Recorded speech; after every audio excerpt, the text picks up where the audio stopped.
अंबरनाथ तालुक्यातील आणि आपलं ही चिखलोली गाव अर्थात चिखलोली पाडा आणि चिखलोली पाडा येथील हे तेलंगे परिवारातील आपल्या ताईसाहेब वैकुंठवासी सौ लता संजय तेलंगे ताईसाहेबांना सोमवार दिनांक 20/4/2026 रोजी देवाज्ञा झाली. त्यांचं अल्पशा आजाराने निधन झालं आणि त्यांच्या उत्तर कार्यांच्या निमित्तानं आपण या ठिकाणी ही प्रवचन सेवा आयोजित केलेली आहे. ताईसाहेबांच्या पश्चात आमचे दादा असतील अर्थात श्री संजय बलिराम तेलंगे. ताईसाहेबांची मुलं असतील कुमार स्वप्नील संजय तेलंगे, सूरज संजय तेलंगे. त्याचप्रमाणे पुतणे असतील योगेश दिलीप तेलंगे, नितेश ज्ञानेश्वर तेलंगे, साहिल बाळू तेलंगे, अनुष गोरखनाथ तेलंगे, ईशांत गजानन तेलंगे, संपूर्ण तेलंगे परिवार आणि ग्रामस्थ मंडळ चिखलोली आप्तेष्ट मित्र परिवार. आपल्याला माहिती आहे ह्या तेलंगे परिवारामध्ये कार्य करत असताना ताईसाहेबांनी अतिशय चांगल्या प्रकारे कार्य केलं. अतिशय शांत स्वभावी सुस्वभावी असणाऱ्या आमच्या ताई, मनमिळावू असणाऱ्या आमच्या ताई, सतत हसतमुख असणाऱ्या आमच्या ताई आणि ताईंना एका वर्षापूर्वी अर्थात 10 ते 11 महिन्यांपूर्वी एका आजाराने ग्रासलं गेलं. त्रास जाणवायला लागला. डॉक्टर उपचार केल्यानंतर त्या ठिकाणी आजाराचं निदान लागलं आणि आजाराचं निदान लागल्यानंतर मग मात्र ह्या तेलंगे परिवार असतील, आप्तेष्ट असतील, ग्रामस्थ मंडळी असेल, मित्र परिवार असतील, आपली सगळ्यांची एकच धावपळ सुरू झाली. ती म्हणजेच आमच्या ताईसाहेबांना बरं वाटावं, त्यांना फरक पडावा, त्या आजारातून त्या बऱ्या व्हाव्यात म्हणून सर्वतोपरी प्रयत्न या तेलंगे परिवाराने केला, आप्तेष्टांनी केला.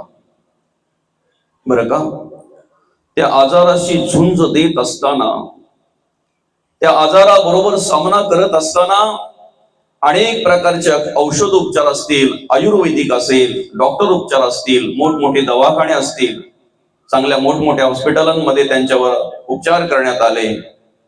आणि खरं तर ज्या वेळेला मागे या ठिकाणी मी ताईसाहेबांना पाहायला आलो त्यावेळेलाच असं वाटलं की आता बऱ्यापैकी ताईसाहेब या आजारातून बऱ्या झालेल्या आहेत आणि आता विशेष करून काही विशेष धोका राहिलेला नाही असं वाटलं. बरं का, खरं तर ज्या दिवशी तुमचा आमचा निरोप घ्यायचा त्या दिवशी सुद्धा ताईसाहेब मस्तकी बोलत होत्या. ह्या दोघं तिघी जावा एकत्र बसून त्या ठिकाणी गप्पा केल्या, मस्तकी एकमेकींशी बोलल्या. बरं का, काहीतरी अगदी पेचकी काहीतरी पिल्या सुद्धा त्या ठिकाणी.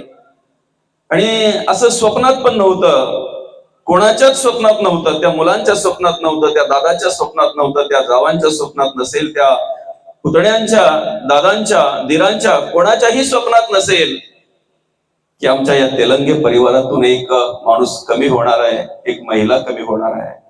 आणि एक क्षणामध्ये असं काही झालं की स्वप्नवत एखादं हकीकत घडावी अशा प्रकारे त्या ठिकाणी ताईंनी तुमचा आमचा निरोप घेतला. वयाच्या 50व्या वर्षी ताईसाहेबांचं देहावसन झालं. आपल्याला माहिती आहे मौली जवळजवळ या 5-7 वर्षांमध्ये 5-7 वर्षांचा जर विचार केला तर या तेलंगे परिवारावर अर्थात या घरावर एकावर एक अशी दुःखाचं सावट, एकावर एक असे दुःखद घटना घडत गेलेल्या आहेत. त्यामध्ये 2017 साली आपल्या बाबांचं निधन झालं. बाबांनी तुमचा आमचा निरोप घेतला. या मुलांचं पितृक्षेत्र हरपलं गेलं. त्या दुःखातून कुठे सावरतात नाही सावरतात, ते दुःख कुठे विसर पडतोय नाही पडतोय. खर तर बाप गेल्याचा विसर कधीही माणसाला पडत नसतो. शेवटपर्यंत ती आठवण, ते दुःख माणसाला सतवत असतंय. जेव्हा जेव्हा प्रसंग येतोय, जेव्हा जेव्हा दुःख होतोय ना, तेव्हा तेव्हा बापाची आठवण झाल्याशिवाय राहत नाही. बरं का, कुठेतरी त्या दुःखातून सावरत असतानाच या सर्व भावांच्या पाठीशी खंबीरपणे उभा राहणार आमचा दादा 2018 साली सोडून गेला या परिवाराला.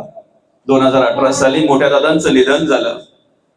अचानकच त्यांचं हे जाणं झालं. स्वप्नवत त्या ठिकाणी एक ते दादा आपला आम्हाला सोडून गेले. त्याच्यानंतर जवळजवळ 2023 साली मातोश्री गेले, आपल्या आईसाहेब गेल्या, अर्थात मातृक्षेत्र आरपलं गेलं. आणि कुठेतरी 2-3 वर्षे त्या दुःखाला होतात नाही होतात, तर आमची चालती बोलती ताई, या घराला आधार असणारी ताई, मुलांना आधार असणारी ताई, आमच्या दादाला आधार असणारी ताई अगदी एका आजाराने ग्रासली गेली.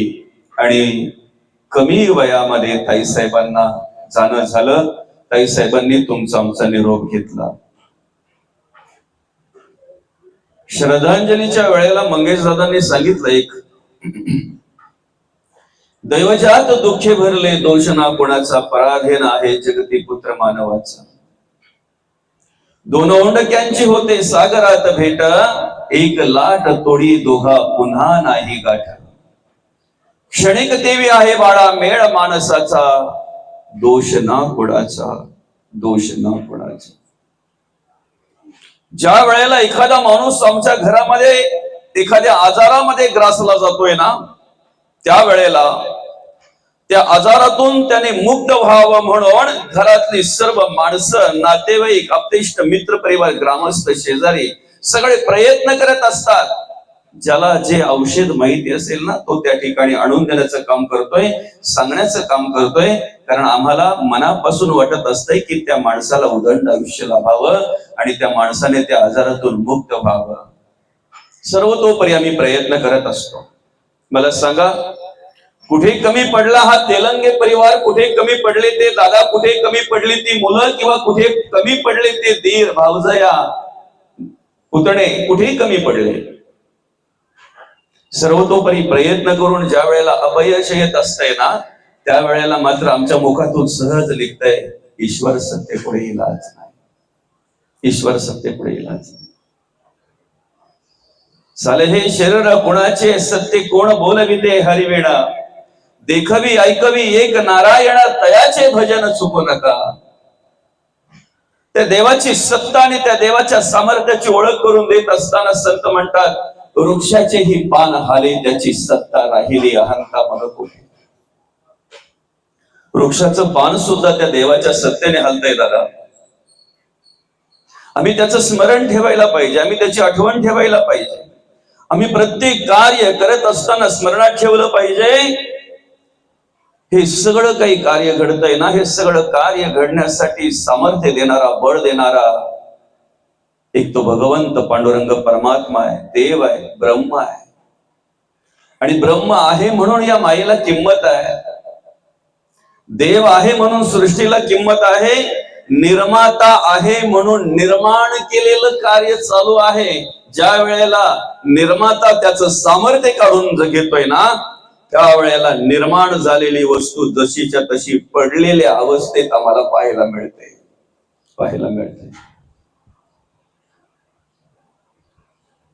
जन्म झाला हे दुःखाला कारण आहे, तिथून दुःखाला सुरुवात आहे. आमच्या आयुष्याचं वस्त्र विणत असतानाच भगवंताने अशा प्रकारे विणलेलं आहे. त्या आयुष्याच्या वस्त्राचं वर्णन करत असताना म्हणतात, एक धागा सुखाचा 100 धागे दुःखाचे.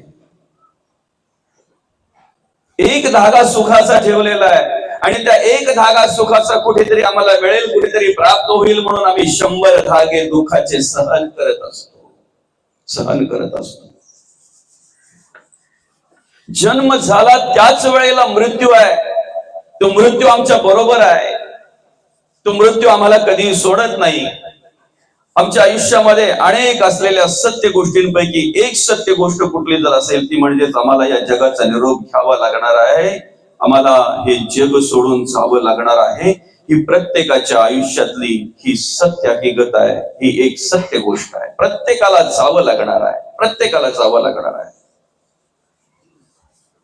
आम्ही आमच्या जन्माचा जर विचार केला माऊली, मला सांगा, इथे बसणारा जो आहे, ऐकणारा जो आहे, ज्यांच्या पर्यंत हा आवाज जातोय, ज्ञानी असतील, अज्ञानी असतील, पंडित असतील, अजून काय काय काय काय असतील, बरं का? बरोबर आहे माऊली, व्यवस्थित आहे, व्यवस्थित. बरं का. अजून कोण कोण कोण कोण असतील? सगळे ज्ञानी बरं का, अभ्यासू माणसं असतील, अभ्यासू माणसं असतील. मला सांगा, जन्माला येताना आपण मुहूर्त पाहून आलो का हो? जन्माला येताना आपण मुहूर्त पाहून आलोय का? आपल्याला माहित होतं आपला जन्म कधी होणार आहे, कोणत्या वेळी होणार आहे? नवही द्वार ज्या वेळेला आईच्या गर्भामध्ये असताना बुजली गेली, बुधवात्कार झाला, कोंडल्यासारखी अवस्था झाली, देवाला प्रार्थना केली, देवा येथून मला सोडविसी, गर्भवास हा चुकवीन पुन्हा नये, येथे देवा स्वहित करीन. देवाला प्रार्थना केली, पहिला नवस देवाच्या चरणी आपला तो आहे.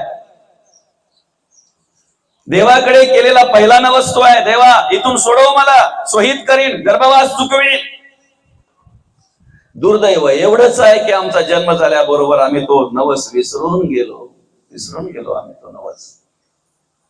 असं म्हणतात दादा, हातचा चुकला ना की आयुष्यभर जरी गणित सोडवलं तरी उत्तर बरोबर कधीही येत नाही. येईल दादा उत्तर बरोबर, हातचा जर चुकला तर आयुष्यभर जरी गणित सोडवलं, आयुष्यभर जरी गणित सोडवण्याचा प्रयत्न केला तरी उत्तर कधी बरोबर येत नाही. आणि म्हणून खऱ्या अर्थानं बरं का, आमचा हातचा चुकला गेला ना, हातचा चुकला गेला बरं का. देवाला प्रार्थना केली, देवाने आम्हाला सोडवलं, देवाने आम्हाला जन्माला घातलं. योग्य वेळ होती म्हणूनच देवाने जन्माला घातलं ना. काय योग्य दिवस होता म्हणूनच जन्माला घातलं की नाही देवाने? आता जन्माची अवस्था जर पाहायला गेलं तर मला सांगा, जन्माला येताना आपल्या स्वतः काही करू शकत नाही एवढी पण ताकद आपल्या शरीरामध्ये नव्हती. होती काय बाबा? माणूस आयुष्यामध्ये कार्य करत असताना ज्या ताकदीचं बळ दाखवतोय ना दादा, ज्या ताकदीचं बळ दाखवतोय ना, आपल्या जीवनाचा प्रवास करत असताना अशी कितीतरी माणसं आम्हाला रस्त्यावर मिळतात, पावले मिळतात. लात मारीन तिथे पाणी काढीन म्हणणारे, काय बुक्की मारीन तिथं पाणी काढीन असे म्हणणारे कितीतरी माणसं आम्हाला पावले मिळतात. त्या लातेमध्ये आणि त्या बुक्कीमध्ये तोपर्यंतच सामर्थ्य आहे जोपर्यंत भगवंत अंतःकरणामध्ये सामर्थ्य देतोय, बळ देतोय तोपर्यंत. तू लाख हिफाजत कर ले, लाख करे रखवाली, उड़ जाएगा एक दिन पंछी, रहेगा पिंजरा खाली. काय आत्मा आहे तोपर्यंत काय म्हटलेलं आहे? आत्मा जाता देह पडे म्हणजे जिथे असे तिथे पडे. माळावर तर माळावर, शेतावर तर शेतावर, घरात तर घरात, बांधावर तर बांधावर, दादा जिथे असेल तिथे, प्रवासात तर प्रवासात, जिथे असेल तिथे पडे. जिथे देहाचा आधार सोडला अंतरात्म्याने तिथे पडे. आत्मा जाता देह पडे, आणि एकदा देह पडला की त्याला नाव राहत नाही. काय पहिलं झालं ताकदीचा विषय. ताकद कुठपर्यंत आहे? जन्माला येताना ही ताकद नाही आहे का बरं? जन्माला येताना ताकद आहे नाही, मेल्यानंतर आहे ताकद. स्वतः काही करू शकतो? उघडे असलेले डोळेही मिटू शकत नाही. त्यालाच म्हणतात वृक्षाचे हे पान आले त्याची सत्ता. ते वृक्ष जाऊ द्यावं, या वृक्षाचं बघा काय, वृक्षाचं पान आले त्याची सत्ता, तेही आपण मिटू शकत नाही. उघडे ठेवून जर देव गेला ना डोळे, कोणाला तरी हात फिरवावा लागतो ते मिटायला. असो, पहिली म्हणजे ताकद येताना नाही, जाताना नाही. दुसरं सांगा बरं, ज्या नावाने आपण कार्य करतोय, ज्या नावाने आपण ओळखलो जातोय, ज्या नावाच्या जोरावर उपाध्या लावून घेतोय, पद लावून घेतोय, अजून काय काय काय काय करतोय, ज्या नावाच्या बळावर आम्ही अभिमानाने वावरतोय, येताना नाव होतं का? येताना नाव होतं? आयुष्यामध्ये माऊली अशी काही माणसं भेटतात, काही नाव देतात तर काही नाव ठेवतात. काय दोन्ही अवस्था कळल्या ना तुम्हाला? आयुष्यामध्ये कार्य करत असताना अशी काही माणसं भेटतात, काही नाव देतात तर काही नाव ठेवतात. पण आम्ही आमच्या जीवनाचा प्रवास असा करायचा आहे, नाव देणारे भेटले म्हणून अभिमान नको, आणि नाव ठेवणारे भेटले म्हणून कमीपणा नको. ज्याला जमलं ना त्याचं आयुष्याचं सार्थक झालं समजा, त्याच्या आयुष्याचं सार्थक झालं. काय महाराज म्हटलं म्हणून फुकता कामा नाही, लगेच अभिमानात येता कामा नाही. आणि कधीतरी एखादी आत्या मावशी भेटली, दिन्या म्हणून आवाज दिला, ठीक आहे, हरकत नाही, तिचा दिन्याच आहे ना मी. काय अभिमानही नको आणि कमीपणाही नको. हे ज्याला जमलं ना झालं.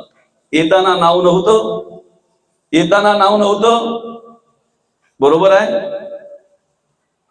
जातानाही नाव नसेल, ज्याला आपण ओळखतो त्याला. काय म्हटलेलं आहे, आत्मा जाता देह पडे, देह पडता म्हणती मढे. गावभर चर्चा चालते, अमुक अमुक माणूस गेला, मग इथे समोर पडलाय तो कोण आहे. आतापर्यंत ज्या माणसाची नावाने आपण ओळख करून द्यायचो, असा असा आहे तो चिगरोलीचा, असा उंचसा गोरासा अमुक अमुक असा असा, त्याचं नाक असं आहे, त्याचे डोळे असे आहेत, शरीराचं ज्या वर्णन केलं, ज्या शरीराने आम्ही त्याला नावाने ओळखायचो ते शरीर तर समोर पडलेलं आहे. मग गेलं कोण. नाम धारण करून राहणारा अंतरात्मा निघून गेला, नाम धारण करून राहणारा देव निघून गेला, देव निघून गेला. तो असताना त्याची जाणीव ठेवायची आम्ही, तो असताना त्याची ओळख आम्ही ठेवायची आहे. आम्ही चौघांच्या खांद्यावर गेल्यानंतर सांगतो रामनाम सत्य आहे. कोणासाठी गेलाय, त्याच्यासाठी की राहिले त्यांच्यासाठी. मस्त की अगदी आपण एखादा माणूस जर गेला तर अगदी तुकोबांचे अभंग आहे की नाही, अनेक अनेक संतांचे अभंग त्या ठिकाणी आपण ऐकवत असतो, बोलत असतो, भजन करत असतो. जो गेलेला आहे त्याचा फायदा त्याला तर आहेच आहे, कारण तुम्ही जेवढं नामस्मरण कराल ना तेवढं चांगलं असतं, जेवढं नामस्मरण कराल तेवढं चांगलं असतं, बरं का. पण राहिलेत त्यांना विशेष फायदा आहे, राहिलेत त्यांना विशेष फायदा आहे. त्यांनी फक्त एक एक अभंगातली ती ओवी, एक एक अभंगातलं चरण ते श्रवण करावं आणि ते आपल्यासाठी म्हणून ऐकावं, आपल्यासाठी म्हणून ऐकावं. परिवर्तन होईल, बऱ्यापैकी फरक पडेल. नाव येताना नव्हतं, नाव जातानाही नाही. शरीराला ताकद नाही, नाव नाही. दुसरं मला सांगा, आलो तेव्हा पहिली आंघोळ आपल्या हाताने केली का आपण. काय तो साबण तरी आपल्या आवडीचा होता का. मला सांगा, लहान बाळाला जे आपण साबण लावतो तो त्याच्या आवडीचा का आईच्या आवडीचा. त्याचा जो काही मेकअप असतो तो आईच्या समाधानासाठी की त्या बाळाच्या समाधानासाठी. किंबहुना धनुर्धरा जो मातीची आई, उदरा तो मातेचा सोयरा की तुला बा. प्रत्येक बाळ त्या आईला आवडत असतंय, प्रत्येक बाळ आणि त्या प्रत्येक बाळावर आई तेवढ्याच पद्धतीने तशाच पद्धतीने प्रेम करत असते, बरं का. आईला आंघोळीला लाईफ बॉय, पण बाळाच्या साठी जॉन्सन बेबी ना. काय मी काय ऍडव्हर्टाईज नाही करता कोणाची. जो साबण आहे बाबा माहिती तो आपण नाही, अजून काय काय नवीन आले असतील तर मला काही माहित नाहीये. पण बरं का, बालाच्या आंघोळीसाठी आईला जो साबण आहे त्याच्या 10 पटीने किंमत असलेला सुगंध, बरोबर आहे की नाही. त्याला काही कळतंय का तुम्ही कुठला साबण लावलाय. तो आईच्या समाधानासाठी आहे, आईच्या समाधानासाठी. आणि बाळाच्या सुशोभीकरणामध्येच आईला समाधान वाटतंय. सकाळपासून ती बिचारी नाही का, बाळ जर झोपलं असेल ना तर सकाळपासून ती बिचारी काय करते माहितीये का, पतीला डबा बनवून दे, पोरांना डबा बनवून दे, अमुक कर तमुक कर, जे काय असेल ते घरामध्ये सगळ्यांचा आवरा आवर कर, लगेच झाडू मार, लगेच राहिलेली भांडी पटापट पटापट घासून घेते. हे सगळं करत असताना तिच्या तोंडात फक्त एकच शब्द असतो, बाळ उठाच्या आधी मला हे आवरायचंय. तिच्या तोंडामध्ये काय शब्द असतो, बाळ उठायच्या आधी, बाळ जाग व्हायच्या आधी मला हे आवरायचंय. का, मी एकदा बाळ जाग झालं की मी त्याच्यासाठीच मला वेळ द्यायला लागतो. आणि एकदा बाळ जाग झालं की आंघोळीला घेते ती आई, सुगंधी साबण लावते. बाळाला त्याचं काहीच नाहीये, साबण लावलं, आंघोळ झाली मस्त की. टॉवेल बघा, बाळाचा टॉवेल वेगळा, वस्त्र अंग पुसायचं. कोणी जर चुकून हात लावला तर, मोठ्या पोराने एखाद्याने हात लावला तर त्याला लगेच ऐकवते ना, काय रे तुला समजत नाही, बाळाचं टॉवेल घेतलं तू काय. त्याचं टॉवेल वेगळा, मस्त की अंग वगैरे पुसते त्याला. आणि ऐका, नवीन कपडे घालते. त्या बालाला त्याचं काय आहे का. त्याला नवीन घातलं तरी ते शिशू करत आहे ना, जुनं घातलं तरी शिशू त्याच्यातच करतय, त्याला काय आहे त्याचं. पण त्याने नवीन कपडे घातले की आईला नवीन कपडे घातल्याचं समाधान आईला वाटत असतंय. ऐका, नंतर तीच आई त्याला मांडीवर घेते, मस्त की पावडर लावते, गंध लावते, सगळं काही जे काही असेल ते लावते, आणि हळूचकन तिचीच नजर लागू नये म्हणून एक काळा टिळा त्याच्या कपाळाला, गाळाला कुठेतरी एका बाजूला ठेवून देते. खरंय की खोटं आहे? आणि मग एवढं सगळं झालं ना की ती आई त्याचं निरीक्षण करत बसते, स्वतःच काहीच नाही. इकडे सगळे केस अस्तव्यस्त झालेले आहेत, साडी अस्तव्यस्त आहे, सगळं स्वतःकडे बघितलं नाही त्याने, मेकअप वगैरे काही नाही, पण त्या बाळाकडे बघितलं की आनंद वाटतो, त्या आईला आनंद वाटतो. पहिली अंघोळ आपल्या हातात नाही, शेवटची. मध्ये फक्त आमचं काय झालं माहितीये का, भारी भारी साबण लावूनच दिवस निघून गेले. बाबा खरंय की खोटं आहे? त्याच अभिमानामध्ये ना, त्याच अभिमानामध्ये की नाही. मधल्या काळामध्ये पहिली आंघोळ आमची नाही, शेवटची आंघोळ आमच्या हातात नाही. पहिली मधल्या काळामध्ये आम्ही कुठल्या अभिमानात असतोय बघा. सुरुवातीला ताकद आम्हाला नसते, शेवटी ताकद आम्हाला नसते. सुरुवातीला नाव आम्हाला नसते, शेवटी ज्या देहाने आम्ही नावाने ज्या देहाला ओळखतोय त्या देहाला नाव नाही आहे. ऐका, त्याच्यानंतर जर पाहायला गेलं तर येताना कपडे नव्हते, जातानाही कपडे नसतील. वस्त्र येताना नाही, जाताना नाही. जैसा आया है वैसा जाएगा. क्या लेके आया रे जग में, क्या लेके जाएगा. 2 दिन की जिंदगी है, 2 दिन का मेला. जिंदगी एक किराए का घर है, एक ना एक दिन बदलना पड़ेगा. मौत जब तुमको आवाज देगी, घर से बाहर निकलना पड़ेगा. सांझ के बाद होगा सवेरा, देखना है अगर दिल सुनेरा. पाव फूलों पे रखने से पहले तुमको कांटों से चलना पड़ेगा. जिंदगी एक किराए का घर है, एक ना एक दिन बदलना पड़ेगा. बदलावंच लागेल, जावंच लागेल, जावंच लागेल. आणि म्हणून येताना कपडे वस्त्र नव्हते, जातानाही वस्त्र नसतील. बरं का, मला सांगा, येताना इथे बसलेल्यांपैकी किती पैसे घेऊन आले होता हो तुम्ही येताना? पैसे किती बरोबर होते तुमचे येताना? काही मुठीमध्ये वगैरे काही दिले होते का? नोटा बिटा काही चिल्लर बिल्लर काही होतं जाताना? मधला काळ कशात गेला आमचा? मधला काळ कशात गेला आमचा? येताना पण काहीच नाही, जाताना पण काहीच नाही. आणि मधला काळ जो आमचा धावपळीमध्ये जो जातोय, जी काही धावपळ असेल तर कशामध्ये जातो? दुसरं सांगू, आपली निर्मिती आईच्या गर्भात आहे. देहाची निर्मिती कुठे आहे? आईच्या गर्भात आहे. हक्काची जागा आहे आपली. काय हक्काची जागा आहे ना मौली? एकदा अंतरात्मा निघून गेला की सगळ्यांची हक्काची जागा एकच. चिखलोली पाड्यामध्ये अनेक श्रीमंत माणसं आहेत, अनेक गरीबही माणसं आहेत, अनेक सुशिक्षित आहेत, अनेक अशिक्षितही आहेत. काही ज्ञानी आहेत तर काही अज्ञानीही आहेत. महिला आहेत, पुरुष आहेत, लहान आहेत, तरुण आहेत, वृद्ध आहेत. अनेक प्रकारची माणसं, अनेक विचाराची माणसं आम्हाला या चिखलोली पाड्यामध्ये पाहायला मिळतात. पण मला सांगा, सर्वांची शेवटची जागा कोणती बरं? कोणीही असू द्या ना बाबा, श्रीमंत असो नाही तर गरीब असो, तुमच्या गावाला स्मशानभूमी एकच आहे ना? तर गरीबासाठी वेगळी आणि श्रीमंतासाठी वेगळी, अशिक्षितासाठी सुशिक्षितासाठी, ज्ञानासाठी अज्ञानासाठी, महिलांसाठी पुरुषांसाठी, लहान मुलांसाठी तरुण पोरांसाठी आणि वृद्ध माणसांसाठी असं काही नाही ना. सगळ्यांची जागा हक्काची एकच आहे. येतानाची जागा आमची हक्काची आहे, आईच्या गर्भामध्ये आमची निर्मिती झाली. जातानाची जागा आमची हक्काची आहे, गावाची असलेली सगळ्या मिळून एकच स्मशानभूमी. 3.5 हात, 3 मील 3.5, बाकीची उभं राहायला जागा. जो गेलाय त्याला किती? 3.5 हात. मोजून घ्या पाहिजे तर प्रत्येकाची उंची किती आहे ती. बरं असू द्या. महत्वाचा विषय काय आहे दादा, की मधला काळ आमचा जागा जागा जागा जागा करूनच जातो, पण आयुष्यात जागा होत नाही, हे दुर्दैव आहे. काय करून जातो आयुष्यात? जागा जागा जागा जागाच करून आयुष्य निघून जातो, आणि मरतय तरी जागा होत नाही. जागा म्हणजे जागृत होत नाही, हे दुर्दैव आहे, हे दुर्दैव आहे. बरं का, जन्म झालेला आहे, जन्माची अवस्था बघा आमची कशी आहे. येतानाच आम्हाला पहिला प्रश्न पडला, कोहम मी कोण आहे? त्या कोहम शब्दाचा निवाडा आम्हाला करायचा आहे, अभ्यास करायचा आहे. त्यासाठी संपूर्ण आयुष्य भगवंताने आम्हाला दिलंय.